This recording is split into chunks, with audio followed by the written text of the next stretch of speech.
Good morning and welcome. Thank you for joining the South Coast Conservation Program as we explore species at risk in context. I'm Christine Cooper, the Conservation Planner with the South Coast Conservation Program, and I'll be moderating the session with Pamela Zevitt, who's the SCC Program Coordinator. Good morning. So we're just going to go through the agenda quickly. We'll do some quick welcome and introductions, and then Lynn Campbell will be giving a talk on the provincial context for species at risk protection and giving an update on species and ecosystems at risk local government working group, followed by Danielle Prevost, who will be providing the federal context for species at risk protection and some of her work with local governments, followed by Janice Walton, who will expand on the Canadian legislative context and provide some case studies. Then after the three speakers are finished, we'll have a question and answer period for 30 minutes or so. And any additional questions we'll try to follow up with through email after. We're going to be recording this webinar and we'll post it on our website afterwards. And just to note, as an attendee, your mic is muted, but if you would like to ask a question, please write it in the chat box question area, and yeah, we'll answer it after the presentations.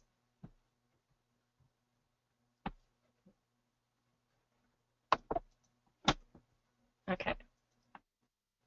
So welcome. Thank you for joining us. I just wanted to give you a little background that South Coast Conservation Program is a multi-partner collaborative which facilitates the protection and recovery of endangered species and ecological systems on BC's South Coast. We've been working with local governments on an initiative to increase the capacity to deal with issues and land use planning concerning species and ecosystems at risk. So this is the first webinar that the South Coast Conservation Program is hosting, and it serves as an extension of this knowledge and capacity building that we've been working towards for species and ecosystems at risk. So now I'll direct it over to Lynn Campbell. She's a species and ecosystems risk biologist. She works with the Ministry of Environment, which is also the facilitator for the Species and Ecosystems at Risk Local Government Working Group. So I'll pass it over to Lynn, and we'll provide the first presentation. Can everybody hear me okay? Yes. Okay, great. You can't so, see everybody. Now, can you see the full screen, or is this white text box with all the information of the webinar in the way? No, that box we cannot see, so it's just you cannot see it. Okay, great. Okay. So, first of all, I want to thank both of you for organizing. SCCP have been doing some fantastic work in the South Coast area of BC, and particularly helping to encourage local governments to consider species and ecosystems at risk, which I may say as SEAR. And thanks for organizing this webinar and inviting me to present. So what I'm going to be doing is giving you a fairly brief overview of management of species and ecosystems at risk in BC from the provincial perspective. And I'm mostly going to be focusing on the group that Christine said that I facilitate, the local government working group. I did see a few names that I recognize, so it's nice to see some familiar names attending, and welcome to those who haven't heard about us before. So as I say, I'm going to be briefly just going over some of the management approach that we take in the province, but most of the focus is going to be on the local government working group. It's a horrible 8-letter acronym, which I'm still going to give out lots of chocolate to someone who comes up with a better name, because we're about 150 strong and we're not a working group anymore, so ideas are welcome. So as I say, BC's approach, I will explain. We have something called the Accord and the Bilateral Agreement, otherwise known as the Canada-BC Agreement on Species at Risk, which I'm sure Danielle Prevost will talk about more in a minute. We have a variety of statutes we use. We provide support for recovery planning. We also provide information support through the BC Conservation Data Centre, otherwise known as the CDC, not Centre for Disease Control. And lastly, we provide support for stewardship efforts on private lands, and that'll be the main focus of what I'm talking about today. So this is just a quick laundry list of some of the existing provincial statutes that we use. I won't go into any of these in great detail right now, but basically it just shows the variety of policy and legislation that we use for species at risk. As I mentioned, we also provide support for recovery planning. We lead or co-lead the development of recovery documents, which basically is a plan of action to stop or reverse the decline of species and remove the threats for long-term survival. And it summarizes information on species and their habitat needs. And there's a good website here, which actually we've just recently updated our webpage, which I just sent out to the local government working group. So hopefully you guys have had a chance to look at that. And then the fourth element was the information support, so the Conservation Data Center. And then hopefully some of you are familiar with the BCC, which is the BC Species and Ecosystems Explorer, whereby you can type in plant and animal names and it comes up with all sorts of information on them. So I just wanted to talk about the Species at Risk 5-year plan. We all are aware that the province provides a huge diversity of plants and animals that provide human needs, everything from ecological processes and functions right down to food. So in order to help and encourage and improve our management of species at risk in BC, we've created this document, Protecting Vulnerable Species, which is a 5-year plan for species at risk in British Columbia. And within it, one of the actions is to engage local governments in recognizing basically we all have a part to play. It's that sort of ongoing stewardship approach for managing species at risk. And specifically, it mentions the Species and Ecosystems at Risk Local Government Working Group. So I just wanted to tell a little bit of the story as to why a lot of my work focuses on enhancing protection on private lands. About less than 5% of BC is privately owned, except there's a disproportionate amount of species at risk on those private lands. We also know that there's some really great, which I think is a really great resource, are these public opinion polls, which show really strong public support for protecting species at risk on private lands. So I think that's a really great tool for when we're trying to basically market why species at risk matters. And then we've done some cursory assessments as to the range elements of species at risk, and you can see the red and purple colors show that a large portion of species at risk tend to be localized or very localized, showing importance of locations for managing species at risk. What we also know about species at risk is they tend to like valley bottoms and coastal areas. And we also know people like valley bottoms and coastal areas. So obviously this can cause some issues. And I've done some further analysis, some geospatial analysis, and this is just some initial findings. I'm still working on the results. But essentially, of our known species at risk occurrences, 87% are on private lands. And with taking out caribou and badger, which are two wide-ranging species, it's still, the remaining species at risk, it's still 65% are found on private lands. And 15% of the species at risk in private lands is on private agricultural land reserve, so it also shows the importance of agriculture. I'm going to take a little side trip over to the UK, and it sort of tells a story as to where the local government working group came from. So back in 1992, the Rio Earth Summit meeting and the Convention on Biological Diversity was signed, and the UK decided the best approach was to create a biodiversity action plan. And in order to work with the existing countries in the UK, the SNH, Scottish Natural Heritage, got involved, and they created a Scottish Biodiversity Forum, and a bunch of local authorities created biodiversity officer positions in each local government. So I was the Clackamunnanshire Biodiversity Coordinator. We came up with a cute little logo with some species at risk on it, and we created this Biodiversity Action Plan. But I bring up this background info because when I came back to BC, I was curious as to how local governments were coordinating together in a provincial way, and there really wasn't a coordinated effort between the province and local governments on a province-wide scale. So thereby the formation of the Local Government Working Group. So the group consists of provincial governments, different ministries are involved, and UBCM, Union of British Columbia Municipalities, and of course local governments, which include regional districts and municipalities. And as I mentioned, we started off very small, which is why we were called a working group, but now we are somewhere around 150 strong. And we tend to focus on enhancing protection on private lands and local government lands. That's a picture of my son at Uplands Park, which is in the municipality of Oak Bay. So one of the best, biggest achievements we have had to date is the creation of a discussion paper, which is that small box on the side. You probably can't read all the writing, but what was really great about it is it was a really collaborative effort between local governments that were participating at the time. It started back in 2009 and was formally launched in 2011 January. But what it did is it spelled out 5 key strategies, which are listed here, and 45 recommendations under each, 45 recommendations in total, which fall under each of these 5 key strategies. So the strategies you can see here are basically raising awareness of species at risk, facilitating effective tools and techniques, identifying and collaborating on shared responsibilities, conducting ecosystem mapping and encouraging data sharing, and encouraging landowners in species at risk habitat protection. So we've had workshops and we've had larger symposiums. We have notes from these workshops available on our webpage. We've done a scoping study for northern BC on species at risk. And the most recent symposium we had was in 2013 in Richmond.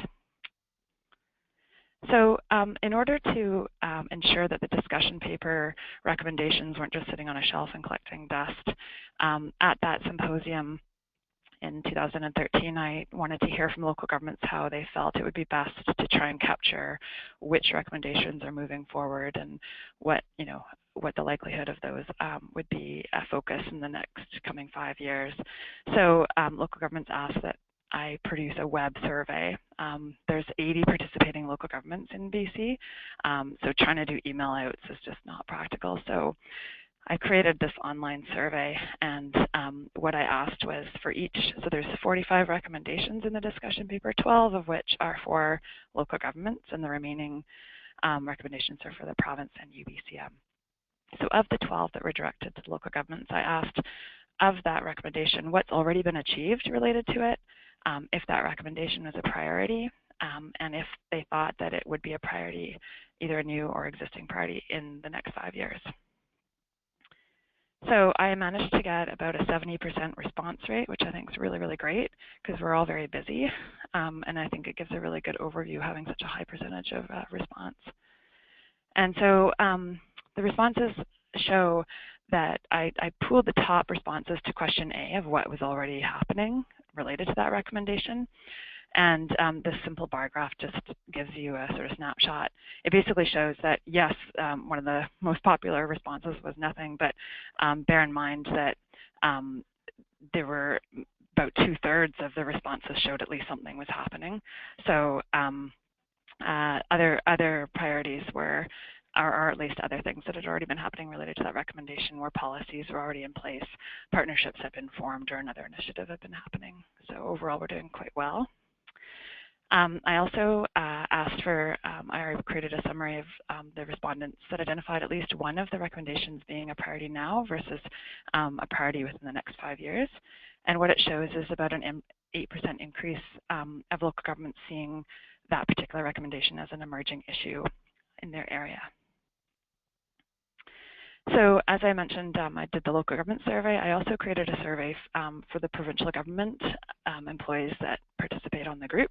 And this shows that the province has been providing services for about 17 of the 23 recommendations in at least 3 or more regions.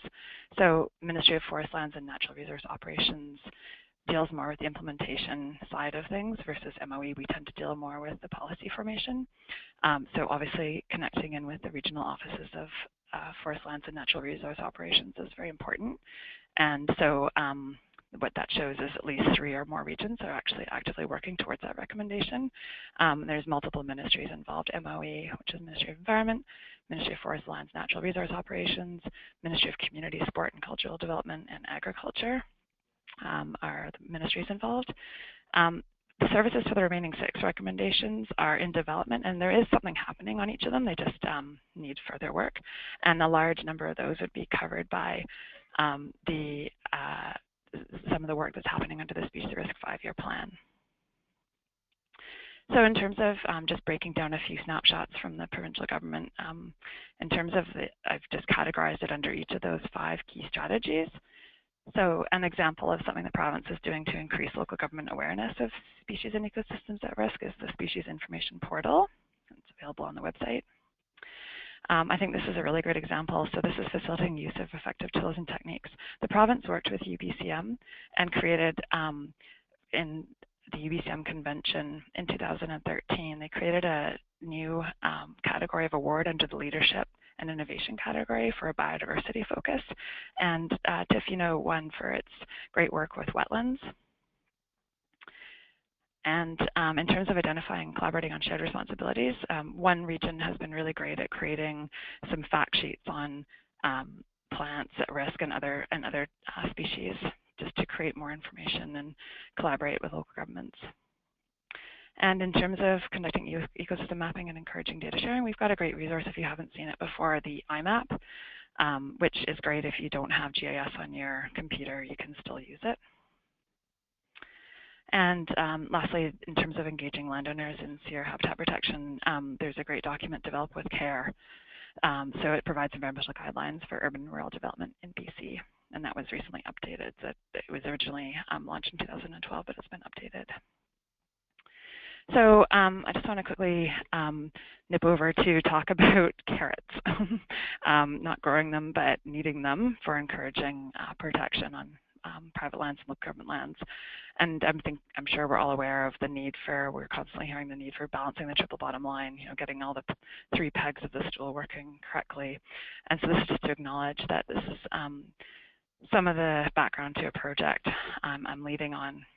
So what we're trying to do is come up with some incentives to help encourage private landowners and local governments to protect species risk on their lands. And this fuzzy picture is of Nancy Ulawire, who's she was the director of the policy unit at Simon Fraser University and has a strong background in economics. So this leads me to talk about a project I've just wrapped up. The last 3 years I've been working on the SEAR Incentive project. And it too it falls under the 5-year plan. And this is the particular action. So it's to explore and recommend new ways, including incentives and possible project funding to promote voluntary protection of species risk. And as I mentioned, we had the symposium in 2013 for the local government working group, and the theme of the symposium was on incentives. So the project had a large number of ministries. This is a very cross-cutting project, and we needed involvement of a diverse group of provincial government reps. And I had an external working group that created a really great start for us at the beginning to when we were doing sort of information gathering. And we had 10 case studies, so those people were represented on the incentive working group, and there was reps from this local government working group as well. So I want to say the caveat, it has been approved we're still seeking senior approval for actually starting some of these recommendations that I'm listing here, but I will briefly talk about them. So the first one is that the project team came up with was to basically explore the options for a conservation tax incentive program in BC. Right now there's legislative barriers for local governments to enroll their own CTIPs in their area. Right now there's an existing model through the Islands Trust Fund called NAPTEP, Natural Area Protection Tax Exemption Program. So that was the first recommendation, was to explore removing those barriers. The second one is a SEAR charter. I've heard from many local governments the desire for greater clarification on their roles and responsibilities with respect to SEAR. So the charter would be a potential opportunity to collaborate with the province and help to identify whose roles it is. I mentioned that private agricultural lands are very important based off some of those initial geospatial analysis that I did, and about 33% of private land in BC is privately owned agriculture, is agriculture. So there are some great programs already existing. The Environmental Farm Plan program is really great. So I'm working with colleagues at Ministry of Agriculture and other groups to enhance SEAR priorities on these lands. And lastly, legal agreements. So exploring the options of dealing with legal agreements through existing statutes between the province and private landowners, which would help potentially be an avenue to provide greater clarification as to meeting critical habitat obligations, and it could potentially be used under the Conservation Tax Incentive Program instead of a covenant. So we're still exploring those. So in summary, the province is working. There we go. The province is continuing to work with Canada. We're providing support for recovery team efforts. We're working towards a number of different projects and actions under the 5-year plan. And we continue doing some great work together with the local government working group. So thanks very much. There's my email, and don't forget to check out the newly revised webpage for the local government working group.